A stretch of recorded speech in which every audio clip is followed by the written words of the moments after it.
हे मित्रों, कैसे हो? नए वीडियो पर तुम्हारा स्वागत है। ये रैंक पुश का वीडियो चल रहा है। देखो टिप्स एंड ट्रिक इसमें दूंगा तो कैसे पुश कर रहा हूँ। देखो, अगर स्टार्टिंग में रैंक पुश कर रहे हो तो मुंबई मैप से खेलो, क्योंकि मुंबई मैप पे खेलोगे तो थोड़ा ज़्यादा प्लस मिलेगा।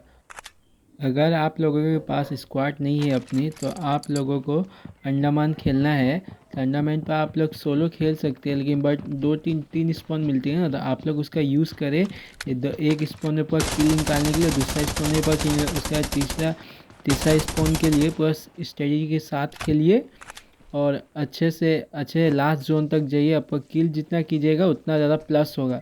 समझ रहे हो मेरे मित्रों? और जितना हो सके उतना कील निकालने का कोशिश करना, तभी ज़्यादा प्लस होगा, नहीं तो नहीं होगा। समझ लो, क्योंकि जितना हाई रैंक पे बढ़ोगे उतना ज़्यादा कील चाहिए।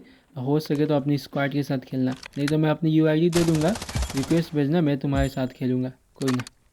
अगर यहाँ तक अच्छा लगा तो मेरे चैनल को लाइक एंड सब्सक्राइब कर दे और वीडियो को लाइक करे, क्योंकि आपका एक लाइक एक कमेंट हमें बहुत मोटिवेट कर सकता है। आपके लिए एक और new tips and trick video लाएंगे बहुत ही जल्द।